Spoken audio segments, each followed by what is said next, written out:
Saya lanjutkan terkait dengan struktur jembatan ini.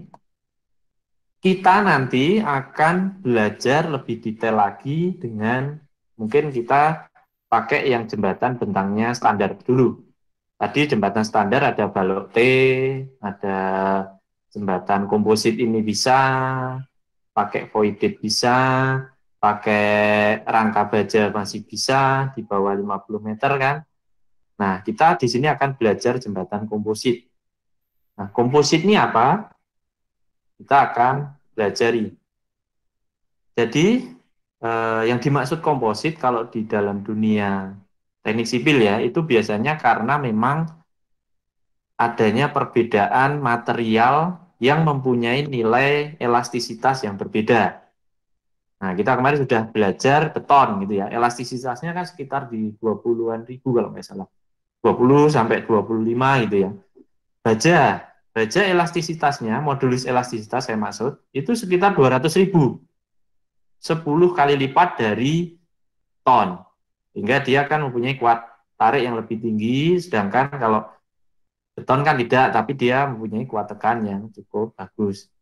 Nah, dua material yang berbeda ini kalau disatukan, itu bisa menjadi material yang cukup bagus lah, cukup istilahnya kalau bekerja sendiri-sendiri dia tidak akan mumpuni, tapi kalau digabungkan dia akan menjadi suatu bahan atau material yang sangat baik. Tapi harus diperhatikan adalah, jadi di sini konstruksi jembatan komposit, saya bacakan aja, itu gabungan dari material yang berbeda jenis, di mana nah, dia harus bekerja sama antara kedua bahan tersebut dalam mikul beban. Jadi di sini adalah kuncinya kerjasama. Dia kalau sendiri-sendiri mungkin beton kuat menahan tekan, tapi ketika ditarik dia tidak kuat. Makanya ada beton bertulang. Ketika dia dikombinasikan, saling kerjasama, dia bisa memikul beban yang lebih besar. Nah, penggunaan ini dengan menggabungkan dua atau lebih material berbeda jenis, ini dikategorikan sebagai konstruksi yang komposit. Dengan catatan bila antar bahan tersebut, misalkan nih baja atau beton itu dapat monolit. Monolit itu menjadi satu kesatuan, satu dengan lainnya sehingga terjadi aksi komposit. Maksudnya apa? Tidak terpisah sendiri-sendiri. Dia menjadi satu kesatuan yang utuh. Cara kita bayangin ya beton bertulang aja. Kalau tulangannya sudah lepas, itu ya, sudah gompal, sudah lepas, ya berarti dia sudah tidak bisa bekerja. Tapi kalau dia masih jadi satu kesatuan, dia bisa menahan beban yang direncanakan. Nah, kondisi komposit, dalam hal ini di jembatan komposit ya, itu bisa dilakukan dengan memasang namanya alat penghubung atau sirkonektor, yaitu pada bidang kontak antara baja dan beton. Nah, bila aksi komposit ini dapat dicapai dengan baik, maka akan diperoleh dimensi gelagar yang lebih ekonomis, lebih langsing, lebih kecil. Apa sih sirkonektor? Nah, ini saya perlihatkan ke teman-teman, mungkin ada yang belum pernah melihat. Jadi konstruksi jembatan komposit itu nanti di bawahnya adalah gelagar baja. Nah, ini material pertama. Di atasnya nanti dicor dengan lantai beton. Ini material kedua. Kalau dua-duanya bekerja sendiri-sendiri, dia tidak dinamakan komposit. Nah, ketika disatukan dan dia berperilaku monolit, karena ada tulangan, nanti ini dipasang tulangan gitu ya, dan ada sirkonektor atau penghubung geser ini, makanya dia akan berperilakunya komposit. Ini ya, gelagarnya ini, di sini ada sirkonektor, ini dicor lantainya, mungkin lantainya bisa satu lapis tulangan atau dua lapis tulangan. Nah, nanti ketika sudah mengeras, menjadi satu kesatuan, dia ada beban di atasnya. Nah, ini ada beban di atasnya, dia bekerjanya bersama. Kalau melendut ya bersama, kalau deformasi ya bersama. Nah, itu yang dinamakan monolit. Nah, kalau nggak monolit berarti dia terpisah nih antara atas dan bawah. Ketika dibebani misalkan betonnya sudah melendut, ternyata si baloknya melendutnya lebih dalam lagi gitu. Jadi terpisah ada celah gitu, berarti dia tidak monolit. Jadi bayangannya ya teman-teman harus dipahami di sini adalah monolit dan komposit. Oke, kita lihat elemennya apa aja di jembatan komposit ini. Coba kita lihat satu-satu. Ada abutmen atau pilar di sini. Ini struktur bawahnya ya teman-teman. Kemudian ada komponen utama adalah gelagar utama berupa balok baja. Oke. Kemudian ada struktur elemen lainnya plat lantai di atas dari balok gelagar tadi yang diikatkan dengan sirkonektor. Nah, sirkonektor ini ya, jadi dia menghubungkan dari komposit antara baja dan betonnya. Ada nanti lapisan aspal di atas plat lantainya sebagai lapisan aus. Oke. Kemudian ada trotoar dan terakhir ada railing atau sandaran. Sebenarnya ada lagi nanti biasanya di sini adalah biring atau tumbuhan dan juga nanti di ujung itu berupa siarmue atau expansion joint. Nah, itu fungsinya kalau tumpuan ini ya untuk meredam akibat gaya vertikal dan gravitasi serta mengakomodir pergerakan. Nah, kemarin biring itu kalau kita modelkan itu ya restrain itu, sendirol itu. Nah, itu adalah landasan atau biring. Nah, expansion joint biasanya dipasang antara perpindahan jembatan dan jalan, itu fungsinya juga untuk mengakomodir gerakan dari arah longitudinalnya atau lateralnya ini. Karena mungkin pemuaian material atau ada gerakan kendaraan yang mengerem dan lain sebagainya, nah itu diberikan ruang untuk jembatan ini bernapas lah istilahnya atau bergerak. Oke, itu terkait elemen-elemen dari jembatan komposit. Kita nanti akan memodelkan jembatan komposit. Ini mungkin teman-teman kalau sering lewat, ini pasti sering lewat yang dari Semarang bawah, ini lokasinya di jembatan tol Jatingaleh. Mungkin kalau yang lewat atas tidak kelihatan jembatannya, tapi kalau yang lewat tol pasti sering lihat jembatan ini. Ini sebenarnya juga jembatan tipe komposit. Jadi ini jembatan Jatingaleh dibangun tahun 88, dilebarkan tahun 2015. Jadi bentangnya di sini tadi tipe lintasan ya, tidak harus air, bisa jalan tol. Kelasnya awalnya adalah A. Yang dimaksud jembatan kelas A adalah lebar lajur lalu lintasnya 2 kali 3,5 meter atau 7 meter, ditambah trotoar kiri kanan 1 meter 1 meter. Tapi karena memang kebutuhan dan pernah dilebarkan nih, jadi lebarnya menjadi 2 kali lipat nih. Bentangnya 40 meter, tapi ada 2 bentang, kiri dan kanan. Jadi memang jembatan komposit ini paling panjang, yang standarnya Bina Marga adalah 20 meter. Jadi kalau 40 meter ini dibuat menjadi 2. Trotoarnya tadi 1 meter, ada 8 lajur kendaraan. Nah, oke, ini cukup lebar juga. Plat lantainya pakai beton bertulang FC 30 MPa. Bangunan bawah pakai beton bertulang FC 30, tiang pancangnya pakai ini ya 45 cm diameternya. Konfigurasinya seperti ini, tapi nanti yang akan kita modelkan hanya satu bagian saja, karena ini sebenarnya mirip kiri dan kanannya. Memang kalau pengaruh gempa nanti harus kita modelkan sampai ke perletakan atau pilarnya. Dan ada aksi, mungkin kalau gempanya arah kiri kanan atau ke arah sana nanti ada efek dari jembatan sebelahnya. Tapi karena kita statik, kita akan tinjau salah satu bentang saja. Visualisasinya ini, jadi ini baja menumpu di pilar, sini ada perletakan, di atasnya adalah plat lantai, ada gelagar namanya diafragma ini yang hubungkan antara balok satu dan lainnya untuk menahan gaya geser. Oke, nah ini yang akan coba kita modelkan. Tampak samping jembatannya, ini saya ambil dari Bina Marga 90, ini adalah jembatan standar oleh Bina Marga. Jadi sebenarnya teman-teman kalau mau pakai jembatan standar Bina Marga yang sudah dibuat menjadi manual atau standar gambar, itu tinggal pakai saja. Dimensinya sudah ada, lengkap, dan sebagainya. Dan dijamin itu pasti sudah benar, sesuai dengan beban yang berlaku. Cuma harus perhatikan juga ini tahun 90, beban yang dipakai waktu itu adalah masih beban BMS, Bridge Management System. Sekarang sudah 2015 yang saya share ke teman-teman, 2016 ada SNI terbaru 1725, itu harus disesuaikan bebannya ke arah sana. Jadi coba kita cek, ini desain tahun 90, akan kita cek pakai beban tahun 2016. Kira-kira gimana? Oke, ini dia gelagar utama, atasnya ini ada lantai, ini tiang sandaran. Dan di sini ada diafragma yang menyambungkan satu dan lainnya di 3 titik ini. Oke. Tampak atasnya denahnya seperti ini. Kita lihat, teman-teman. Di sini tadi trotoar ya, 1 meter 1 meter. Ini as jembatan. Ini plat lantai. Kalau kita bongkar itu plat lantainya, di sini ada baloknya 1, 2, 3, 4, 5, 6. Jaraknya antar balok 1,6 meter. Kemudian ini ada diafragma yang menghubungkan antara satu balok dan lainnya. Diafragma di sini, dan di sini. Ada 3. Bentang 20 meter.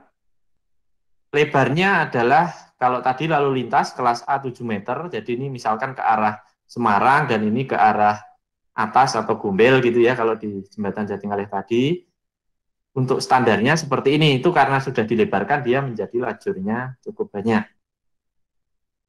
Oke.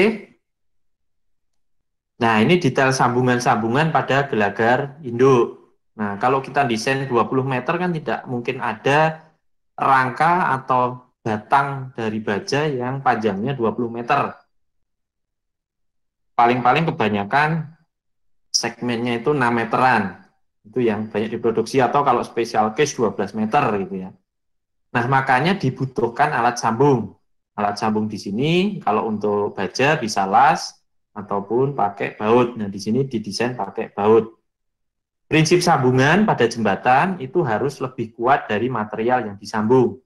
Nah, ini kalau disambungnya material seperti ini, di sini biasanya ada penebalan plat-plat untuk menambah kekakuan dan kekuatan.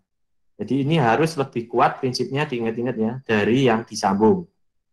Oke, ini tipe-tipe dari sambungannya, dan kemudian ini tipe dari shear konektornya. Bisa tadi yang lurus ke atas, ini atau yang bentuknya sayap seperti ini, sama.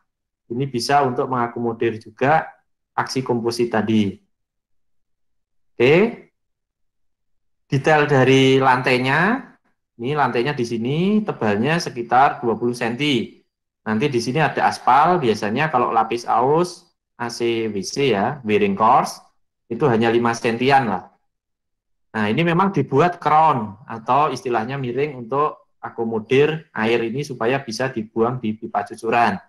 Ini biasanya didesain kalau di jembatan kemiringannya adalah 2%. Bisa lantainya yang dimiringkan atau bisa juga aspalnya yang dibuat miring. Tapi kalau aspal dibuat miring biasanya agak boros di tengahnya, bisa 10 cm, dan itu tidak lagi efektif. Biasanya lantainya juga ikut dimiringkan. Di sini ada trotoar, tebalnya 30 cm, biasanya mutunya lebih rendah, bisa pakai beton tumbuk atau beton FC20 atau di bawahnya. Kemudian di sini ada railing. Nah, railing tadi berupa pipa, berupa kolom beton bertulang yang disambungkan pipa, tadi jaraknya per 2 meter. Oke, ini gelagar utamanya, dan kemudian tadi ada sirip di sini untuk aksi komposit, dan ini tulangan dari lantainya adalah 2 lapis. Oke ya, ini potongan dari railingnya tadi, kolomnya kalau dipotong ini sekitar 10 kali 16 cm. Ini tipe perletakannya adalah kita sendirol. Nah, memang ini adalah tipe-tipe jenis perletakan, kalau yang zaman dulu namanya ini kayak semacam rocker atau teflon gitu ya. Nah, ini bisa bergeraknya disesuaikan, kalau sendi berarti dia bergeraknya hanya istilahnya nggak bisa ke kiri kanan, hanya menahan dari atas, tapi kalau roll dia bisa ke kiri kanan. Ini yang disesuaikan. Memang kebanyakan sekarang yang di jembatan trus itu biasanya pakainya, kalau yang rangka baja standar itu pakainya elastomer atau yang karet. Nah, ini sama saja, pergerakannya bisa mengakomodir ke yang kita rencanakan.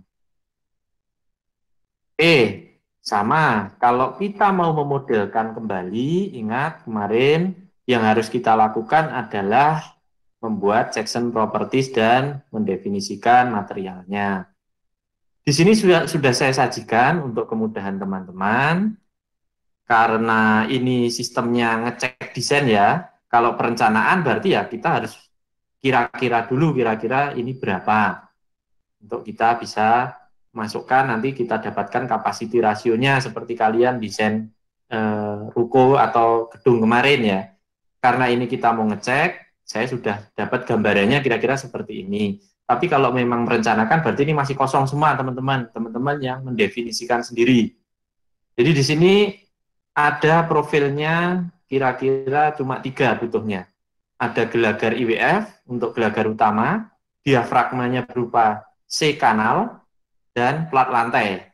Yang ini trotoar dan aspal nanti untuk beban superimposed dead load. Sama, kalau di gedung kemarin adalah plafon, keramik, kalau di sini adalah superimpose-nya nanti trotoar, trotoar ini nanti jadi ya superimpose dan nanti juga aspal. Ya. Gelagar ini adalah I-beam atau IWF. Bedanya dengan H-beam apa? Kalau H-beam itu cenderungnya ini tinggi dan lebarnya adalah sama. Nah, kalau untuk struktur jembatan yang khususnya momen lentur biasanya adalah IWF atau I-beam. Ini sudah ada tingginya sekian, lebar tinggi ini ya D 838, lebarnya 400, tebal badan atau webnya ini 18 mm, tebal sayapnya dia 29 mm. Jadi sayap ini biasanya lebih lebar daripada tebal webnya. Diafragma kanal C tingginya 381, lebarnya 86, tebal badannya dia 10 mili, seragam. Oke. Plat lantai nanti tadi tebalnya 200 mili atau 20 cm, trotoar lebar 1 meter, tebal 20 cm, aspalnya 50 mm atau 5 cm. Oke, ini kita definisikan. Nanti di praktek mungkin setelah kita istirahat. Terus mutu betonnya adalah FC 30 MPa. Mutu baja pakai BJ42 atau ekuivalen dengan ASTM. Kalau di USA nanti ada ASTM A36. Oke.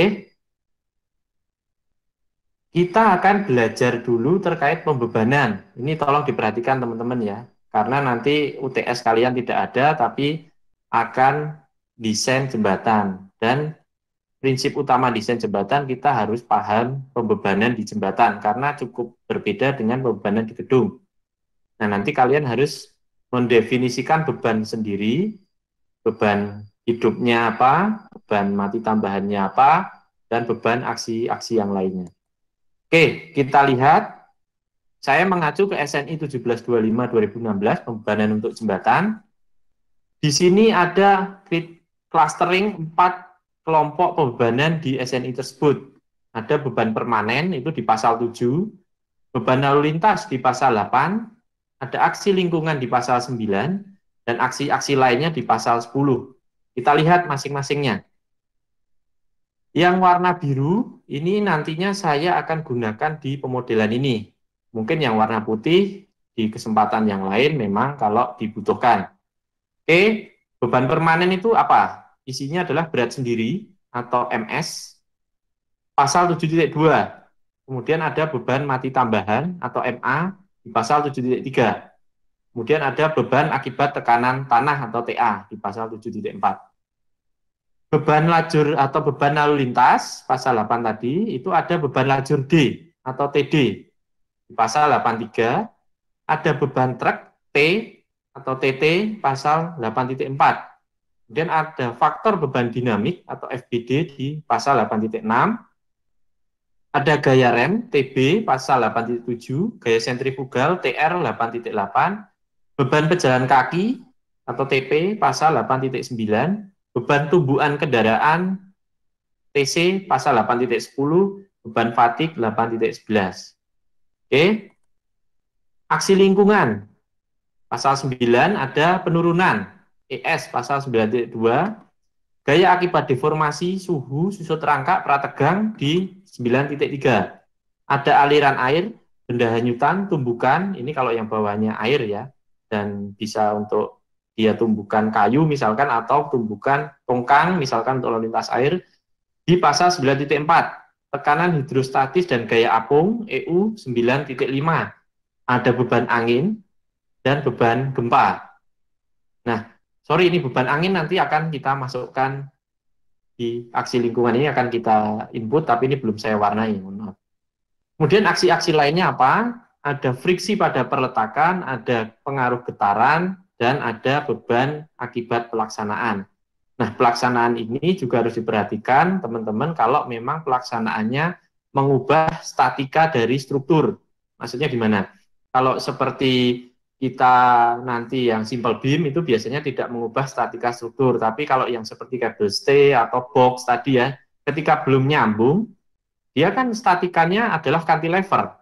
Tapi begitu nyambung nanti adalah dua tumpuan, itu akan lain. Jadi mungkin reaksi atau gaya-gaya dalam saat pelaksanaan jauh akan lebih besar dibandingkan pada saat dia sudah tersambung atau operasional. Nah, ini harus diperhitungkan, makanya dimasukkan ke standar ini. Nah, ini proses perencanaannya, mulai dari identifikasi beban. Nah, nanti bebannya ini apakah sudah ada di peraturan atau belum. Nah, kalau tidak ya silahkan ditambahkan, tapi kalau belum, nah ini dicek pengaruhnya, ada yang mengurangi tidak, misalkan gaya angkat. Nah, tadi gaya apung atau apa mengurangi, berarti bisa diperhatikan. Kemudian ubah aksi nominal ke dalam aksi rencana dengan faktor beban. Nah, nanti masing-masing ini punya faktor beban kayak kemarin di gedung. Kalau beban mati gedung kan 1,2 gitu ya. Beban hidup 1,6. Ini nanti ada sendiri. Kemudian nanti kita akan desainnya berdasarkan ultimate atau layan. Kalau ultimate ini untuk mengetahui gaya paling besar di jembatan itu. Kalau layan atau daya layan ini ya untuk operasional biasa. Nah, itu kira-kira mana yang akan kita pakai. Biasanya kalau ini untuk menghitung struktur atasnya, kalau bawah ini untuk yang kanan ini untuk menghitung struktur bawahnya. Nanti dikombinasikan bebannya, jadilah kombinasi rencana terpilih yang diaplikasikan ke struktur. Oke, sampai di sini ada pertanyaan sebelum saya lanjutkan. Kalau tidak ada, saya lanjutkan. Masih terkait dengan pembebanan. Jadi di sini ada beban permanen. Tadi berat sendiri dan beban mati tambahan ya, kalau teman-teman perhatikan tadi. Ini apa penjelasannya kira-kira? Berat sendiri adalah berat bagian jembatan dan elemen-elemen struktur lain yang dipikulnya, termasuk dalam hal ini berat bahan dan bagian jembatan yang merupakan elemen struktur, ditambah dengan elemen non-struktur yang dianggap tetap. Maksudnya apa? Elemen struktur kalau yang jembatan komposit tadi, baloknya, lantainya, nah itu adalah elemen struktur. Ditambah elemen non-struktur yang dianggap tetap. Biasanya apa? Kayak ikatan angin, diafragma, itu kan sebenarnya non-struktur. Tapi kalau diafragma masih kadang dianggap struktur, tapi kalau seperti yang ikatan angin, seperti itu kadang ada elemen-elemen tambahan, pengaku gitu ya, itu nanti dimasukkan sebagai berat sendiri. Karena dia dianggapnya tetap, tidak akan mungkin istilahnya dibongkar selama umur jembatan. Berat ini dapat dihitung otomatis oleh SAP nanti bila sudah didefinisikan. Faktor bebannya seperti apa? Ini sudah disediakan oleh SNI. Untuk bebannya adalah tadi berat sendiri gitu ya, MS. Kalau keadaan batas layan kita pakainya adalah 1. Nah, ini biasanya untuk mengetahui perilaku dari bahannya saja.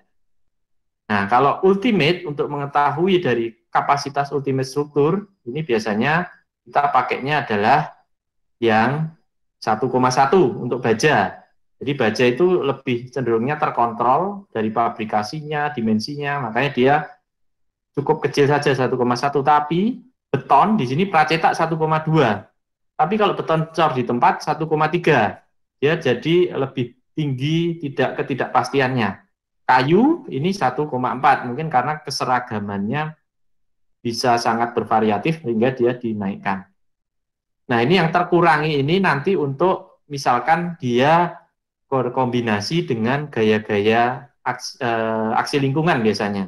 Ketika gempa dan lain sebagainya nanti akan terkurangi. Oke. Nah, di sini yang dimaksud selanjutnya beban mati tambahan, yaitu seluruh bahan yang bentuk suatu beban pada jembatan merupakan elemen non-struktur dan besarnya dapat berubah selama umur jembatan. Contohnya, utilitas, lapis permukaan, dan sarana-sarana lain. Oke, misalkan lapis permukaan, itu kan tidak permanen. Kadang karena sudah rusak, dikeruk, kemudian di overlay lagi, gitu ya. Terus sarana lain misalkan ada pipa atau kabel yang nitip ke sarana kita, Nah, ini seharusnya kita harus sudah rencanakan di awal akan ada tambahan itu. Karena akan menambah dari beban mati. Nah, kadang-kadang di kita ini tidak direncanakan, tapi tiba-tiba dititipi atau didomplengi dengan misalkan pipa-pipa utilitas yang bukan untuk peruntukannya di jembatan. Makanya sekarang sudah ditertibkan untuk menitipkan pipa itu di jembatan kita, biasanya nanti dilakukan perizinan dulu dan disurvei dan dilakukan perhitungan. Kalau tidak mau ya harus bikin jembatan sendiri. Oke, beban tambahan yang berupa aspal atau perkerasan tadi setebal 50 mili. Jadi tebalnya adalah 5 cm. Diizinkan untuk pelapisan kembali satu layer di kemudian hari. Jadi misalkan sudah aus mau di overlay, itu hanya diizinkan sekali. Nanti kalau sudah 10 cm mau di overlay lagi itu sudah tidak diizinkan, harus dikerok dulu baru di overlay ulang.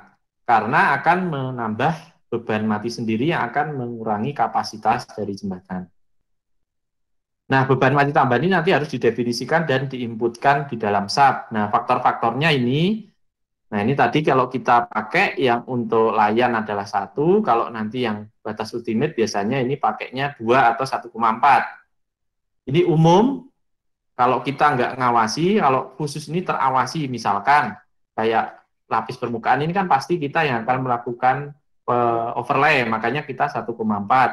Ataupun ada fasilitas-fasilitas lain yang memang kita awasi selaku owner, nah makanya bisa kita pakainya 1,4. Oke, selanjutnya beban lalu lintas. Di sini ada lajur D dan beban truk T.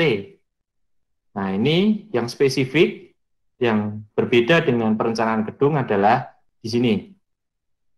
Jadi untuk beban lajur D, lalu lintas, itu terdiri atas beban terbagi rata atau BTR yang digabungkan nantinya dengan beban garis atau BGT. Jadi ini teman-teman ya, nanti ini adalah beban terbagi rata, BTR. Jadi kalau di kita kemarin beban hidup merata, sama ini adalah beban terbagi merata di seluruh lantai jembatan. Besarannya berapa? Tergantung bentang jembatan. Kalau kurang sama dengan 30 meter, maka 9 kPa atau 0,9 ton per meter persegi. Kalau lebih dari 30 meter, maka kita harus menghitung dengan persamaan ini. Oke. Kemudian di sini juga ada beban garis atau BGT. Ini diletakkan di tengah-tengah jembatan.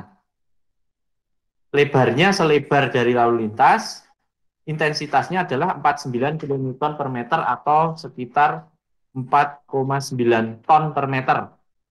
Oke. Faktor bebannya nanti ini sama ya, kalau nanti di apa istilahnya kita pakai layan 1, kalau nanti di ultimate bisa 1,8, bisa 2 tergantung dengan tipe jembatannya. Beton 1,8, kalau box girder baja, box girder atau baja itu 2. Oke, beban selanjutnya beban truk. Beban truk tidak dapat digunakan bersamaan dengan beban D. Jadi ini nggak bisa dipakai bersama-sama. Beban truk dapat digunakan untuk perhitungan struktur lantai. Ini biasanya untuk ngitung penulangan lantai dan sebagainya, geser lantai, ini pakai beban truk ini. Atau ini digunakan sebagai pembanding terhadap beban yang nanti akan lewat, beban khusus yang akan lewat, misalkan angkutan berat, dibandingkan dengan beban standar truk kita. Jadi di kita, beban truk standar kita bentuknya memang agak aneh, ini mengikuti standar memang, seperti di Amerika juga seperti ini. Ini gandarnya ada 3, jadi jaraknya juga tertentu 5 meter dan belakang ini 4-9 meter, di mana total ini beratnya adalah 50 ton. Jadi truk kita yang diizinkan lewat di jembatan itu 50 ton. Kalau ada truk yang gandarnya aneh-aneh, kadang sekarang dimodifikasi bahkan belakang ini cantilever gitu ya. Nah, kalau ditimbang lebih dari 50 ton, itu harus sebenarnya sudah tidak boleh lewat lagi, alias dia melanggar peraturan perundang-undangan, atau sering disebutnya adalah truk odol, over dimension dan overload. Ini yang menjadi permasalahan kompleks di kita yang belum terselesaikan sampai saat ini. Oke, jadi ini standar truk kita adalah 50 ton. Bebannya nanti sama, kalau untuk layan 1 ultimate bisa pakai 1,8 atau 2. Nah, ini harus diperhatikan oleh teman-teman. Selanjutnya, kita resume beban-beban tadi. Oke ya, ini mungkin saya salah ini, karena kita baja komposit, ini saya masih pakai 1,8, nanti bisa kita upgrade ke 2 tadi, karena ketentuannya adalah 2 ya. Nah, nanti kita upgrade karena kita pakainya baja, ini nanti menjadi angka 2 waktu kita memodelkan. Oke, beban kita resume untuk permanen dan lalu lintas, serta nanti aksi lingkungan. Oke, beban permanen berat sendiri, beton FC30, berat jenisnya nanti sudah dihitung oleh SAP, baja juga demikian sudah dihitung oleh SAP. Nah, tinggal kita masukkan faktor beban. Ini karena ada lantai dan ada baja, di mana struktur utama adalah baja, maka kita gunakan 1,1 saja. Ya, kalau beton tadi kan 1,3, tapi untuk ini kita gunakan 1,1. Berat mati tambahan, di sini ada aspal 1 lapis, kita desain 1 lapis saja. Kita hitung luas tebal kali berat jenis, kita ketemu perluasannya 0,11 ton per meter persegi. Nanti kalikan faktornya 1,4. Trotoar beton, tinggal kita hitung, kita buat ke dalam beban garis. Kalau ini beban merata, ini menjadi beban garis. 0,2 kali 1 lebarnya kali 0,2 tebal kali 1 lebarnya kali 2,2 berat jenisnya, 0,44 ton per meter lari. Ini beban garis nanti.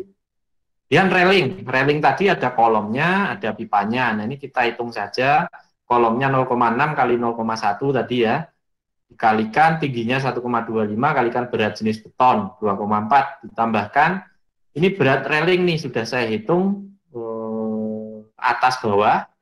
Jadi ada 2 baris, diameter pipanya pakai 3 in, jaraknya 2 meter, ini sekitar ini beratnya. Kita jumlahkan, ya kita rata-ratakan sekitar 0,1 ton per titik.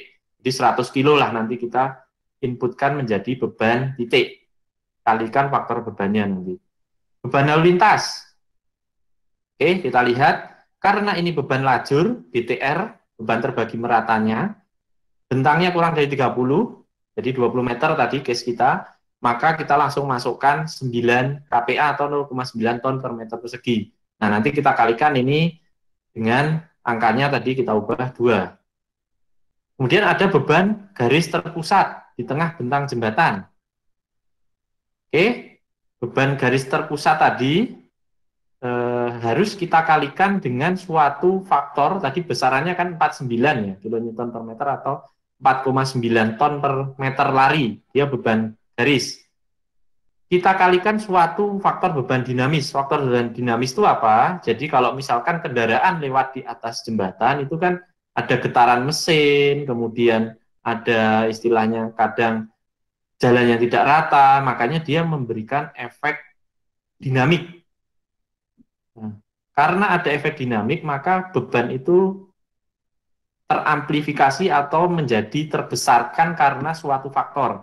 Nah, di SNI ini perbesarannya sudah disebutkan di gambar 28, nanti dilihat saja. Dikalikan, nah kalau bentangnya masih kurang dari 40 meter kalau tidak salah di gambar itu, nanti dikalikan 40%-nya, sehingga BGT menjadi 49 kali 1,4, menjadi sekitar 6,86 ton per meter lari. Oke, di SNI juga diatur untuk beban terbagi rata tidak perlu dikalikan suatu faktor dinamiknya. Saya lanjutkan. Ini beban terakhir, aksi lingkungan. Sebenarnya aksi lingkungan banyak ya, ada gempa tadi, ada hanyutan. Nah, ini kita ambil yang gampang aja, angin. Angin berapa besarannya menurut SNI? Jadi kita ambil tabel 29, ada tekanan angin dasar. Kita pakai untuk komponennya bangunan atas berupa apa? Kita kan yang di balok. Balok berarti nanti adanya adalah angin tekan. Besarannya 0,0024 MPa. Nah, nanti kalau mendesain rangka, atau kemarin frame ya, atau truss, gitu ya, atau pelengkung, itu nanti selain ada angin tekan, nanti ada angin hisap. Jadi dia selain ditekan dari sini, dia juga akan ke hisap. Dia ada 2 bebanan. Nah, kalau balok atau permukaannya datar, misalkan kayak slab saja gitu ya, voided slab tadi, hanya angin datang saja, angin tekan. Dan nilainya sudah ditentukan di sini. Nah, kita coba hitung. Bentangnya tadi 20 meter. Tinggi gelagar tadi 838 mm, tinggi lantai 200 mm.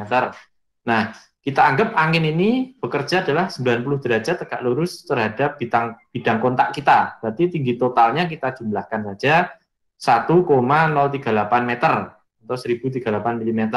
Jadi luas total struktur ini kita kalikan 20.000 mm tadi, hasilnya adalah 2,076 kali 10 pangkat 7 mm persegi. Kenapa dalam milimeter?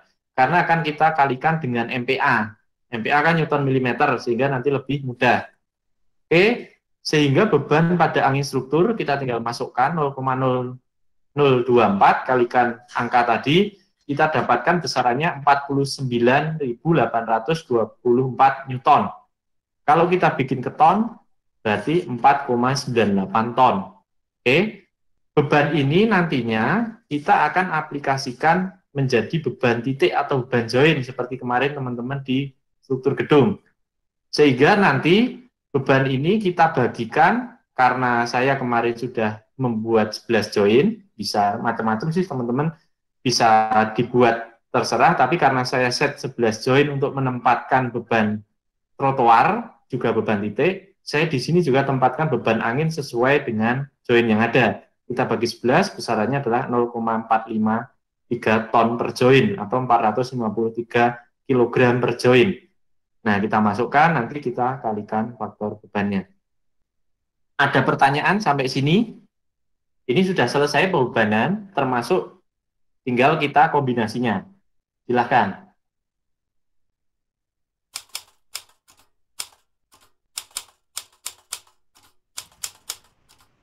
Oke, 11 join ini nanti saya jelaskan di belakang kenapa saya milihnya adalah 11 join, kenapa tidak 5 join, 10 join, karena ini memang untuk kebutuhan. Jadi memang pada saat kita gambar atau memodelkan kan kita nanti harus buat grid. Nah, itu untuk kebutuhan pada saat saya memang mendesain beban ini saya letakkan di 11 join. Bisa saja teman-teman dibagi menjadi 5 join atau merata lebih banyak 20 join, silahkan. Tapi intinya dikenakan pada struktur kita, yaitu di baloknya. Oke ya.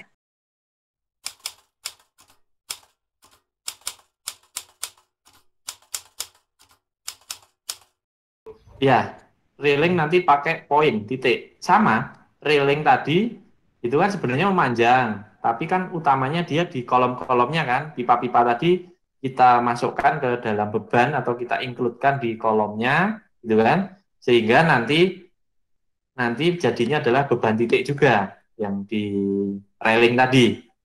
Kecuali railingnya adalah beton bertulang yang masif panjang gitu ya, MCB.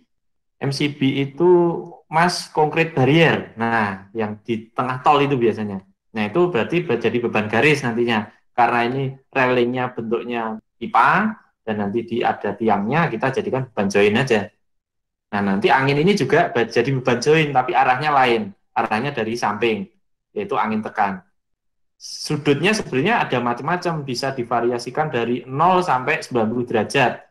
Tapi kita ambil yang paling ekstrim saja, 90 derajat. Dan kadang-kadang sih memang yang paling ekstrim 90, tapi bisa juga sudut lain, misalkan kalau kita desain bandara kan ada itu ya, windrows atau arah angin. Arah angin itu harus kita survei biasanya.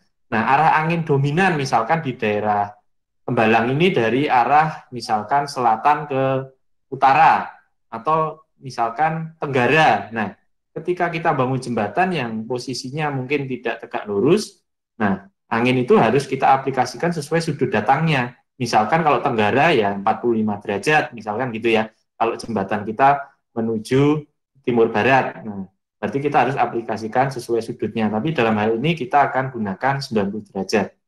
Oke, ada pertanyaan lagi? Kalau nggak ada, saya berlanjut ke kombinasi. Oke, ini kombinasi beban. Jadi di SNI ini juga sudah disediakan. Kita ada banyak kombinasi, mulai dari yang ditinjau ya, kuat 1 sampai kuat 5, ada ekstrim 1, ekstrim 2, daya layan 1 sampai dengan fatigue ini. Nah, ini apa saja, mungkin tidak akan kita pelajari semuanya, tapi kalau dalam perencanaan nantinya teman-teman, ini harus ditinjau secara keseluruhan. Ya, kadang kita dengan beban statik, misalkan tadi saya ungkapkan di depan, jembatan bentang pendek pengaruh terbesarnya misalkan di statik. Tapi kalau untuk jembatan bentang panjang seperti yang saya sampaikan tadi di Tacoma tadi, nanti kekuatan jembatan itu bisa ditinjau memang karena ada pengaruh gempa atau aksi lingkungan yang lain. Nah, itu yang harus tetap diperhatikan sehingga kombinasi ini semuanya kalau kita ngeran jembatan harus dilaksanakan semua. Kecuali kalau saat ini mungkin tidak semuanya ya, karena beban-bebannya juga tidak kita definisikan semua, mungkin nanti kita di kuat 1 dan kuat 3 saja yang akan kita coba pelajari. Nah, kira-kira apa isinya dari kuat 1? Ya, kuat 1 itu adalah beban-beban yang ada di sini nih, MS, MA, TA, PR, PL, SH. Nah, ini bisa dilihat, itu pembebanan ini namanya di kanan ini apa? MS beban mati sendiri, MA adalah beban mati tambahan. Nah, ini ada TA dan sebagainya, ini nanti silahkan dipelajari sendiri. Kemudian nanti dikalikan faktornya tadi seperti di tabel. Oke ya. Sudah ada di tabel tadi. Kemudian sebelahnya adalah TT, TD, TB, TR, TP. Ini kumpulan beban-beban live. Ya, TT kan tadi beban truknya, TD beban lajurnya. Nanti ada TB, TR, TP, TP pejalan kakinya. Nah, ini nanti dikalikan suatu faktor 1,8. Nah, ini bisa pakai faktor di sini atau faktor yang di depan tadi. Nah, nanti kita pakai yang di sini sajalah karena sudah dikombinasikan oleh SNI, kita gunakan faktor-faktor yang disarankan di SNI sini. Oke. Nah, kira-kira kemungkinan itu untuk kombinasi 1. Kombinasi 2, 3, kuat tekan 3 nanti adalah pengaruh dari beban mati dan beban mati tambahan. Terus beban hidupnya nggak ada ya. Ketika beban angin bekerja, itu malah beban hidupnya diabaikan atau dianggap tidak ada.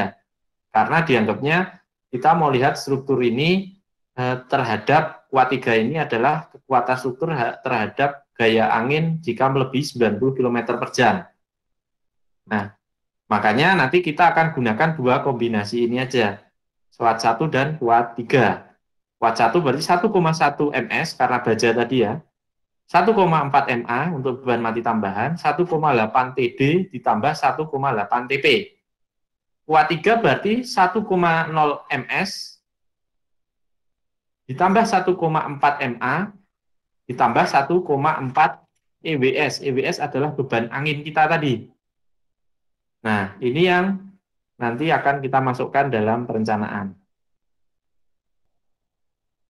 Nah, keterangan-keterangan kuat 1 apa, kuat 2 apa, 3 apa, ini bisa dipelajari sendiri oleh teman-teman. Intinya kuat 1 itu kombinasi pada jembatan dalam keadaan normal tanpa memperhitungkan beban angin. Ya, kuat 3 yang ingin kita tinjau kombinasi akibat jembatan tadi dikenai beban angin berkecepatan 90 km per jam hingga 126 km per jam. Nah, itu tadi dengan beban yang sudah kita masukkan. Dan lain sebagainya, seperti ini ekstrim ini akibat gempa. Oke ya, ekstrim 1 akibat gempa, ekstrim 2 akibat, jadi dia beban hidupnya terkurangi akibat tumbukan kapal atau tumbukan kendaraan, atau banjir, beban hidrolika, dan lain sebagainya. Nah, ini ekstrim 2. Nah, bisa kita lihat teman-teman, ketika terjadi aksi lingkungan atau beban ekstrim, itu biasanya ada beberapa faktor yang dikurangi. Nah, ini seperti di ekstrim 2 ini, akibat ada tumbukan kapal gitu ya, atau tumbukan kendaraan, beban hidupnya hanya setengah dikurangi. Oke. Nah, ini beban masuk dari salah satu yang ekstrim. Nah, dan kemungkinan beban angin dan beban gempa ini tidak pernah terjadi secara bersamaan. Kecuali bencana itu sudah sangat ekstrim ya, ada angin ya ada gempa. Tapi biasanya dalam perencanaan dipisah antara beban ekstrim angin misalkan atau beban tumbukan tadi dan beban gempa. Jadi ini bekerja sendiri-sendiri. Dan biasanya ada faktor yang dikurangi, misalkan beban hidupnya tidak 100%, dia berada di atas jembatannya. 10 langkahnya masih kita pakai, tidak berbeda. Mau desain gedung, mau desain jembatan, mau jembatannya bentangnya 10 meter, mau bentangnya 200 meter, 10 langkah ini masih dipakai.